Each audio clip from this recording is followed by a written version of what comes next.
गोवर्धन पूजा कहा गया है कि गौ धन जो होता है, गौ साक्षात अपने आप में 33 कोटि देवी देवताओं को अपने अंदर समाहित करने वाली एक ऐसी भगवती हैं जो साक्षात गौ हैं और इस राष्ट्र की माता हैं। देवताओं के समय से लेकर के आज तक जो व्यक्ति अपने जीवन में गौ का पूजन समाहित करता है या गौ को अपने परिवार में, अपने घर में रखता है, उसके यहाँ किसी भी प्रकार की दरिद्रता नहीं होती, धन धान्य आदि से वह परिपूर्ण होता है। गोवर्धन जो है, गोवर्धन साक्षात ब्रज में विराजमान है। अब ऐसे में ये वास्तव में कहीं न कहीं लोगों के साथ बहुत कठिन है कि किस तिथि पर मनाना है। तिथि है जब आप 31 तारीख को दीपोत्सव मना लेंगे तो 1 तारीख को शाम को 6:16 तक तो अमावस्या है और ऐसे में गोवर्धन की जो तैयारी होती है वो सूर्य के रहते हुए की जाती है, अर्थात दिन में की जाती है। तो जब यह शाम के सूर्यास्त के समय यह तिथि लग रही है तो आप 1 तारीख को बिल्कुल भी नहीं मनाना है आपको गोवर्धन पूजा, यानी प्रतिपदा जो है वह आपको 2 को मनाना है, 2 नवंबर को मनाना है। 2 नवंबर को यह पूरा दिन आपको तिथि भी मिल रही है, रात्रि में 8:21 तक यह तिथि है।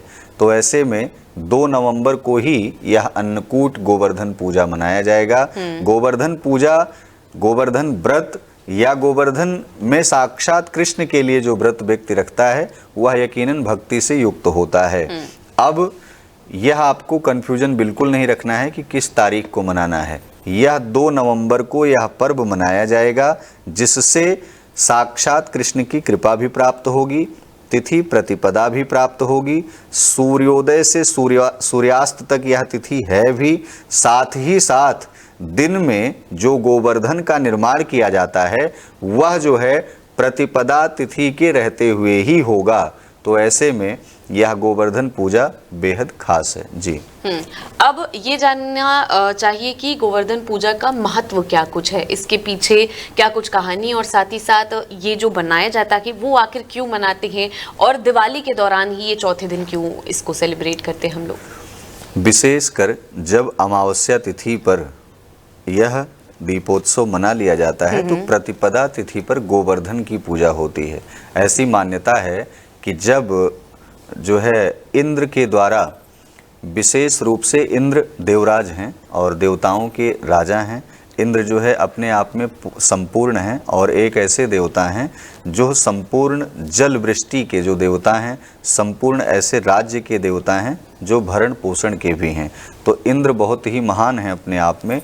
लेकिन एक बार क्या हुआ कि द्वापर में गोप ग्वाल, गोपगण जो है, जो तिथि की परंपरा है दीपोत्सव मनाने के बाद वह जो है इंद्र का पूजन विशेषकर इस दिन किया जाता है। तो ऐसे में गोपगणों को भगवान कृष्ण ने समझाया कि इस बार इंद्र की पूजा न करते हुए इस बार गोवर्धन की पूजा कीजिए। तो भगवान कृष्ण के कहने पर गोपगणों ने गोप सखाओं के द्वारा और ब्रजवासियों के द्वारा यह जो है जब गोवर्धन पूजा करने के लिए लोग आगे बढ़े तो गोवर्धन पूजा के समय ही इंद्र आए और इंद्र को इतना अभिमान था क्योंकि वो देवराज थे, देवताओं के राज थे, राजा थे वो।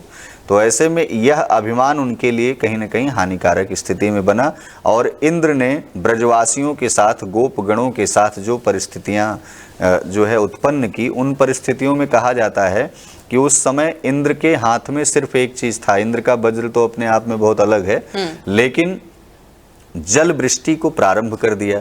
अब जल वृष्टि को जब प्रारंभ किया तो वो बारिश रुकने का नाम ही ना ले, गोप ग्वाला सब जो है, गैया आदि सब जो है भीगने लगी और ऐसी परिस्थिति में गोपगणों को कहीं भी, क्योंकि पूरे ब्रज में ब्रज जो है जलमग्न होने लगा, तो ऐसे में भगवान कृष्ण ने साक्षात जो है गोवर्धन को धारण किया, यानी अपनी कनिष्ठिका उंगली पर गोवर्धन को उठाया, जिसमें सभी गोपगण भी सहयोगी स्थिति में थे। लेकिन साक्षात सुदर्शनधारी ऐसे भगवान कृष्ण जो बांसुरी को बजाने वाले संपूर्ण संसार को मोहित करते हैं और प्रभावित करते हैं, प्रकाशित करते हैं, तो ऐसे में भगवान कृष्ण ने उन गोपगणों की देवराज इंद्र से रक्षा की।